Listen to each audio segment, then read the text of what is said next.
សួស្តីអ្នកទាំងអស់គ្នាសូមស្វាគមន៍មកកាន់ Channel ដឹងតិចតិចថ្ងៃនេះយើងនឹងនិយាយពីសុបិនមួយដែលមនុស្សជាច្រើនតែងតែគ្មានអៀនមិនសូវហ៊ាននិយាយប៉ុន្តែតាមការទុះទាយវិញវាជាសុបិនដែលមានន័យល្អខ្លាំងណាស់នោះគឺសុបិនឃើញអាចឬលាមកតើវាមានន័យអ្វីជាសំណាងឬសញ្ញាប្រមានទី1អត្ថន័យទូទៅនៃសុបិនឃើញអាចតាមទូទាយប្រពៃណីខ្មែរនិងជំនឿបុរាណអាចឬលាមកតំណាងឲ្យទ្រព្យសម្បត្តិលុយកាក់ការបញ្ជ័យអ្វីអវិជ្ជមានចេញពីជីវិតបើទោះបីវាមើលទៅមិនស្អាតប៉ុន្តែក្នុងសុបិនវាជាសញ្ញានៃសំណាងនឹងការរីកចម្រើនមនុស្សបុរាណថាអ្វីដែលអាក្រក់ក្នុងភ្នែកអាចជាល្អក្នុងសុបិន2សុបិនឃើញអាចច្រើនបើអ្នកសុបិនឃើញអាចច្រើនឬពេញកន្លែងនេះជាសញ្ញានៃសំណាងធំប្រាក់ចូលច្រើនអាជីវកម្មកើនឡើងជាពិសេសអ្នកដែលរកស៊ីវិនិយោគឬកំពុងគិតបដូរការងារសុបិននេះប្រាប់ថាឱកាសល្អកំពុងចូលមកកាន់អ្នក3សុបិនជាន់លើអាចបើអ្នកសុបិនឃើញខ្លួនឯងជាន់លើអាចវាមានន័យថាលុយមកដោយមិនរំពឹងទុកឱកាសល្អមកភ្លាម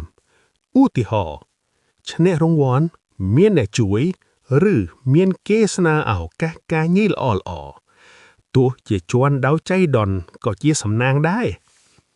4សុបិនឃើញប៉ះឬកាន់អាចបយដៃសុបិននេះប្រាប់ថាអ្នកនឹងទទួលបានប្រាក់ប៉ុន្តែត្រូវប្រយ័ត្នការចំណាយមានលុយចូលតែបើគ្រប់គ្រងមិនល្អអាចហួសចេញលឿននេះជាសុបិនប្រមានឲ្យចេះគិតនិងសន្សំ5សុបិនឃើញអាចក្លិនខ្លាំងបើក្នុងសុបិនអាចមានក្លិនខ្លាំងនេះមិនមែនសំណាងទេវាជាសញ្ញាប្រមាន